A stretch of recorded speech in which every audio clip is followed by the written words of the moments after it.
One conversation, three perspectives, honest debate on the stories shaping the travel industry. Each episode tackles a live issue, big trend, or hot debate from across the travel industry. Every week, we'll be joined by guests for honest conversations, strong opinions, and lively debate. I'm James. I'm Andy. I'm Will. Welcome to Let's Talk Travel. Consumers are increasingly building their own trips piece by piece, chasing flexibility and saving money in the process. But here's the question nobody really thinks about until something goes wrong. What happens if the airline collapses? What happens if the hotel shuts? Or what happens if a war breaks out and your flight is cancelled? Who actually helps you? Because while self-packaging gives travellers more freedom than ever before, and even that potential cost save, fully ATOL protected holidays still offer something many people only value when disaster strikes: protection, support, and of course, accountability. So today we're asking, is self-packaging the future of travel? Or is a fully protected package holiday still the smartest way to book? Hi guys, good to see you both again. Well, the debate feels more relevant than ever. I'm excited for this one. This is going to be a good one. I'm putting Andy down today. Whoa, that's fighting talk, Andy. Are you ready? Bring it on then. Bring it on. I mean, there's a lot of people in my corner, so we can have a good chat about this. Will, sorry. Well, let's get straight into it. You know, as you heard, we're really talking about the two big challenges now. We've got the package holidays in one hand, and we've got the self-booking, do-it-yourself holidays in the other. And we know that consumers today are more confident. They're using comparison sites, social media, trip planners via all their AI tools. We've discussed that one. Booking platforms to make it really personalized. And look, hands up, I've worked in the travel industry for over 20 years, and all my holidays this year, shamefully, are self-packaged. So in many cases, I can't really be the non-biased person in the room here when we talk about this, because I see pros from both sides. But let's get into it. So, the last few years have really exposed just how fragile travel can be, though. And let's be honest, airline collapses. We've just had the Iran war create mass disruption. You've not let alone air traffic control failures, wildfires, strikes, you name it. The travel industry's seen it. And when disruption happens, we know what happens. Travelers suddenly discover the difference between, oh, I booked it myself and I used a tour operator, I'm okay. So let's talk about it. But before we talk about it, I thought it would be appropriate for you, Andy, to give us a little bit of a history lesson and tell us the backstory of why self-packaging holidays exploded. Thank you very much for the very good intro. I mean, yes, there's a whole history which I have talked about in my book called Digital Marketing for Travel Brands, which I won't go into today. But basically, the connectivity of computers started in the 1960s and 70s with GDSs and things, making available information far quicker than ever. Obviously, we had the 80s and the high streets, and these systems then became sort of standard in everybody's shops, through to the 90s, where this computerization, if you like, of travel became the norm. And then the internet allowed anyone to basically tap into those systems and book a flight. And so they did. And so we had lastminute.com in the late 90s being the pinnacle of all of this. The hype around booking online was very, very real. And then obviously we had the .com crash. But that didn't put people off. People were still buying, people were still connecting to the internet. And with the 2008 crash, we saw people needing to monetize in different ways. Hence, Airbnb got invented. And that's where all of these features have been around for decades and decades now, allowing people to buy a flight, an experience, or even a very expensive package through a big brand. So self-packaging is there because it's cheap, it's quick, it's easy. I can do it at 10 o'clock in the morning, 10 o'clock at night. And increasingly being able to buy those trips on almost any device on any platform, which we'll probably talk about a bit more in the future. But, and it's a big but, it's not protected. You do not get the same financial and other protection that a fully ATOL holiday would be providing you. So now, are consumers underestimating risk? Absolutely. I've got my dad in my ear. You know, you get what you pay for, basically, in life. So I think what sums it up best is in 2025, the government a consultant report basically said that any bookings made outside of ATOL and ABTA are, quote, could require complex means of recovery. And the only real mechanism for people to get their money back was through chargeback Section 75. And I think there is a massive, you know, overestimation as to, you know, the risks out there. You said in your intro, it only matters when things go wrong, but all too frequently things are going wrong, and not because of people's fault or anything else, but we've had the war, we've had COVID, we've had all of these events, and people are exposed. And I think the really interesting thing is it's probably through a lack of understanding, because Which did a survey as well, and 31% believe that DIY has the same protection as an ATOL or an ABTA protected booking. So I think there is a huge gap. And I think what people have to understand is it's not just about losing money, but you could be stuck somewhere. You could be in a terrible situation and need the support of getting back. And I think the industry needs to do more to educate people in terms of putting things out there. I also think, and you know, we in the industry know there's this endless kind of consultation, reimagination of the package travel regulations and package travel directives. It needs to be clearer. It needs to be simpler. If only there was a company offering financially protected payment solutions. I mean, that would be wonderful, but who'd do that? But I do think, yeah, I take Andy's point. It's fast, it's easy, everything else. But when it goes wrong, you're exposed, and that is not right, and that is not where we should be as an industry.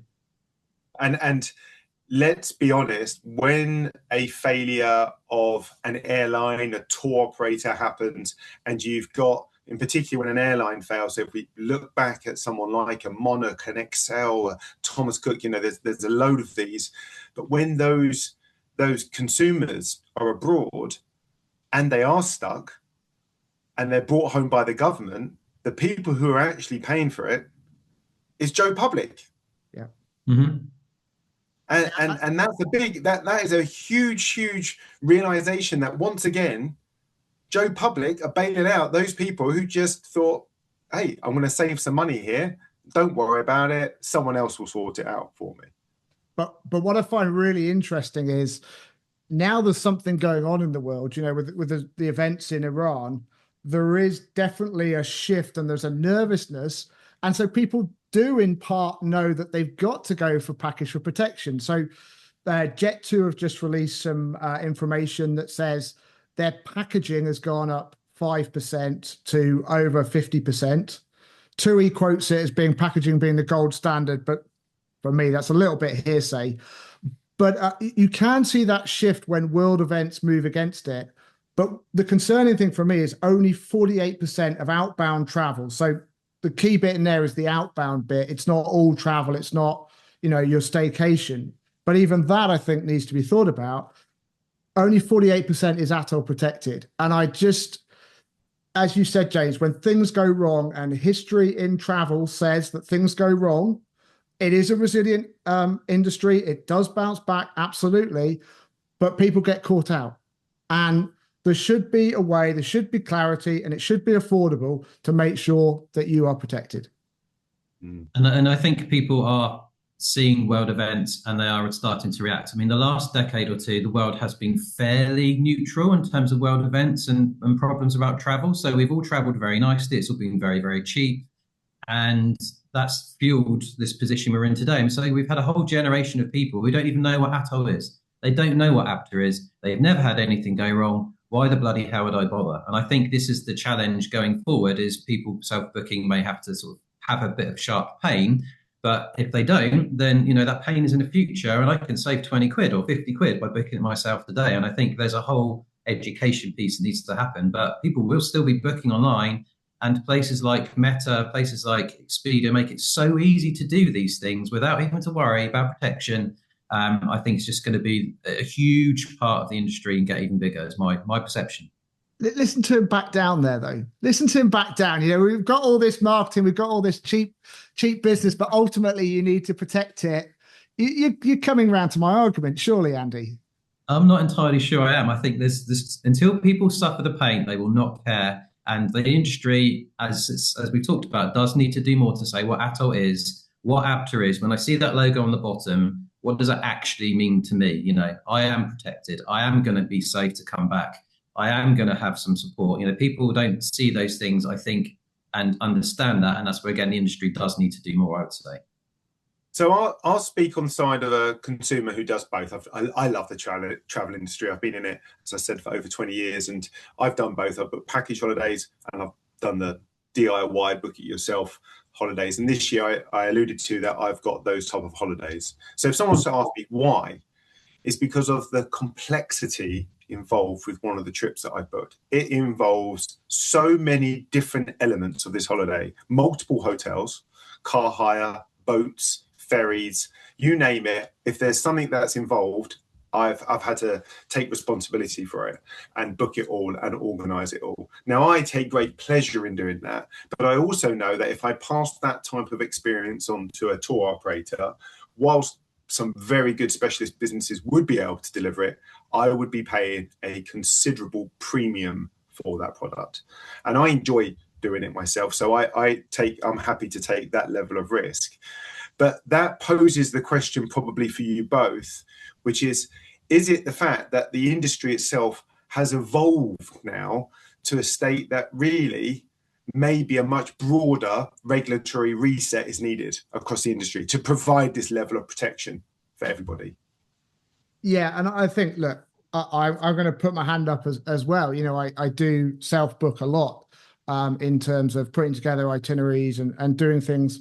But I like to think that I do understand the risks. I know who I'm booking with, and I'm making sure, and I encourage anyone, obviously, probably book by credit card so you get the chargeback protection, but also make sure that, any kind of travel insurance includes that insolvency cover, because many of them don't. But I think for me, where we probably need to separate this is the difference between a package and protection.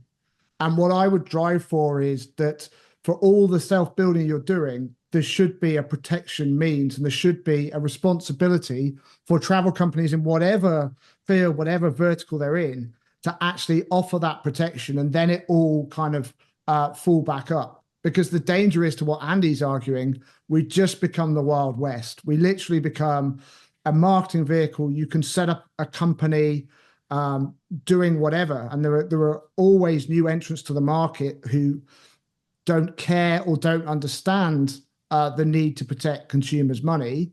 And I think that's a very dangerous place. So I agree with you. It's not right the way it is, but I still think the idea that we're driving towards this protected industry is one that we have to hold dear and one that we have to pursue. Andy, come on. Protection is, as I say, something that people need to value more. I mean, we do need to tell people what protection actually involves. Is it that you can come back if there's a war that breaks out and you're in Dubai and you're stuck? Or is it just, if something's gone wrong and you can get a new hotel if you need to? I think there's a whole section around that. But I think there's a lot of people that just don't think about that. They don't really care. Or as you sort of alluded to, James, they think it's going to cost them more money. So if there's a flight that I can book on the EasyJet website for £56 to Oslo return, I'm just going to go ahead and do it. And, there's no comeback. If it goes wrong, it goes wrong. I think there's just so many people that are just thinking price, particularly in the coming years when everything's so sensitive. And we talked about fuel prices before. That's going to be the biggest driver, and getting that value message across, which is talked about so much, of protection, of comfort, of support. Again, it has to be part of the consideration. I know price isn't everything, but certainly we need to think about that. Okay. So I understand what you're both saying here, but I think there's a hidden problem, and there's a much broader problem, which is us travel folk are confused about what actually ATOL protection looks like now and has evolved. As I said, I have seen it. I've had to do those ATOL returns myself, and there's been an evolution of that package travel regs more times than I've had hot dinners, and there's been more threats to change it than I've had hot dinners. In the King's Speech, there's been a correction and advice that they're going to try to put something through that provides the CAA more control and more ability to fine and go after businesses. There's always this evolution. And at the end of it, if we do talk about creating some form of extra protection for the consumer or making it clearer, let's be honest, who reads the terms and conditions when they buy a holiday in the first place? When was the last time, Andy, and I'm not defending Will here, but when was the last time you read the terms and conditions? You're probably going to say you do all the time. When was the last time you read the terms and conditions when you booked a hotel on your bookings, your Airbnbs? Come on. I'm going to hold my hands up and just say, as a self-booker, I could be pretty lazy on that respect. I just want it done. I just want to get it booked. I want to confirm it to my friends and my family, whoever. It's done. I do not read the terms and conditions. Perhaps one of the promises of AI is taking all of those pages of nonsense that hides all the cool stuff or the bad stuff or whatever it is, and you give it to the machine, it'll go, yeah, you're going to be fine. Okay, I'm going to trust the AI and it's going to do all of that for me. I think that's probably where a lot of people are going to go. But I haven't read any. I'm going to hold my hands up, not read any. I've read many, but well, it's part of my business, sadly, reading other people's terms and conditions, and they're all very similar, funnily enough. So you needn't worry about that. I think, James, you're nailing it in terms of what you're saying is what travel hasn't done, and where it's not very strong is in evolving quickly enough to the ever moving pace of the world. We look at the internet, we look at online bookings, we look at that side of things. We're now into a world where, booking planning in parts is being driven by LMMs. I always moan about how the chargeback process was created in the 1970s before there even was e-commerce. And it's similar with ATOL and package travel and everything else like that. It does need to catch up with exactly the kind of marketing and sales that Andy and his business drive, what travel do drive in terms of the deals, the best place to do things, etc. But we need to have and we need to hold protection as the standard and the core of everything we do, because it is a delayed delivery kind of service, and that has exposure for customers, and we've got to better educate them, and we've got to make it simpler for them. I agree. And I also feel that the way that we can incentivize this is that there could be a rule change, which is a reduction in the CAA levy fee that's applied and an introduction of a fee to either hoteliers that are booked abroad or restaurant or flights that are booked abroad.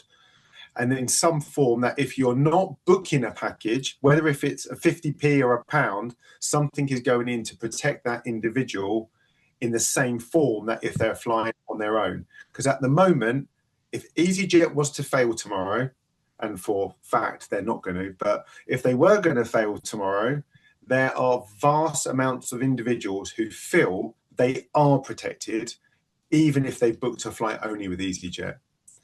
And if there was some form of protection, even if it was a minimal level, that could be created through some form of fund and protection. And I think that's definitely within the CAA. So reduce the penalty or the fee that is charged on a tour operator's package and introduce a minimal fee. So at the end of it, the CAA, because it's about 50-50 anyway, it's 53, I think, 53-55% of the market's package. So they'll be square with what's going into the fund, but it will protect the consumer. That's my feel. Good idea. I'm not sure it's ever going to come to light, but we can keep banging that drum for you. Yeah, not in our lifetimes anyway. Thanks to our sponsor, Travelzoo, the club for travel enthusiasts. Join Travelzoo today for hand-picked deals exclusively for members. Okay. Look, I'm going to wrap this up. I'm going to give you guys both a bit of a quick-fire question. Okay, you can choose two of these. What's more important when booking travel for you? Okay, so what's the most important elements when booking travel? I'm going to give you a few options and you can choose two. So option one is cheapest price. 2 is flexibility. 3 is protection. 4, it's human support, and I'd like to say that's more like human interaction while booking it. Then it's unique experiences, and finally, brand trust. So you can choose 2. Over to you, Will. I'm going to cheat. I'm going to combine protection and trust, because I think in many elements they are and should be the same thing. So I'm going to do those and sheep, because that's what I am. Andy? Got to call a spade, you know. That's fair enough. I mean, I am going to probably follow Will on the pricing, only because as team booker, people are looking for a good deal and they're looking to do it themselves, and it's going to come down to that. However, if I go down, by the car insurance principle to maybe booking a flight, if I've not heard of that airline before, or I maybe think it's got a bit of a dodgy rep, then brand trust is a massive part of that. And there was a study done only recently looking at how AIs recommend a number of different travel brands, and people will override the order of that list based on the brands they recognize and know and trust. So I think brand trust is a massive part of every consideration, whether you're aware of it or not. So that's my second one. Okay, that's really, really interesting to know, guys. From my perspective, and because I'm living this experience economy at the moment, for me, it would be unique experiences, and then it would be brand trust. I think you can't put anything around brand trust, and sometimes that costs more. So that's why it's not cheapest price for me, not like somebody. So anyway, let's move on. Well, I'm now going to hand you over to Will to explain our brand new competition. Over to you, Will. Yeah, well, we thought we'd get things moving a little bit here at Let's Talk Travel. So we've introduced a new competition, Talking Travel or Talking Twaddle. So every week, we're going to ask our guest hosts whether the facts that we read out are from the world of travel or the world of twaddle. But this week, to get things moving and to get a score up on our travel or twaddle leaderboard, we're going to put Andy on the spot with some travel facts. Come on. Some of them are completely true. Some of them are absolute nonsense, but dressed up to sound convincing. Now, right. Andy is the travel marketing guru, founder of Adido, go-to guy to drive new bookings to your business online. But does he know anything about travel? No pressure, Andy. There's no phone a friend, no Google, no AI, just your instincts, your experience, and whatever you had for breakfast this morning. For each one that I'm going to read out, tell me travel if you think it's legit, or twaddle if you think we're having you on. Travel or twaddle, right. Are you ready? Oh, I'm ready. Bring it on. Come on. Come on. Let's find out if Andy really knows his travel trivia, or he's just been blagging it all these years like the rest of us. Okay, here goes. Airlines are legally required to offer a full refund if a flight is delayed by more than 3 hours within the EU. Oh, there is a line, isn't there? And I don't know if 3 hours is quite it. Something tells me it's something like 5. So I'm going to say that's twaddle. That, unfortunately, is travel. 3 hours is the limit. Okay. There you go. So not a good start, my friend. Number 2. Changi Airport in Singapore has a dedicated sleep concierge service that tracks flight delays and wakes transit passengers at the optimal time.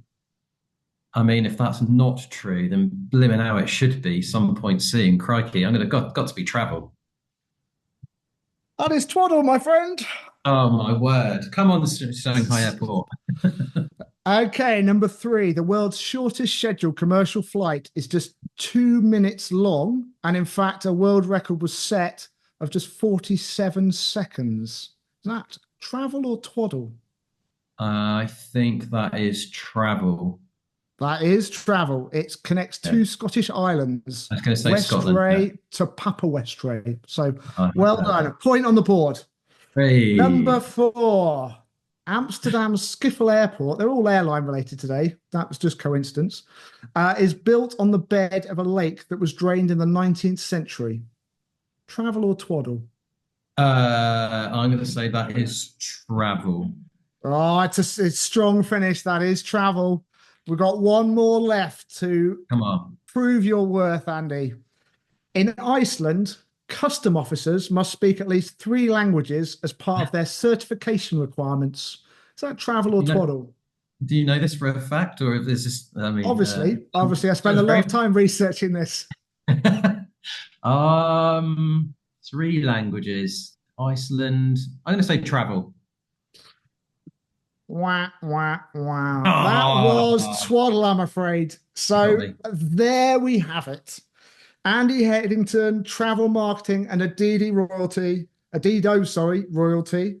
I really hope he's better at marketing than he is about travel facts, because the lead score on the travel and twaddle leaderboard is 2 out of 5. But thank you, Andy. That was brilliant. If anyone else thinks their knowledge stacks up better, we'd love to hear from you. Do let us know, and we'll be bringing travel or twaddle back in the future. Thank you very much. That's really good. This was another episode of Let's Talk Travel. Please subscribe, rate, and share our podcast, and connect with us on LinkedIn to continue the debate. Or go to our new YouTube page, link in the comments below. Thank you for listening.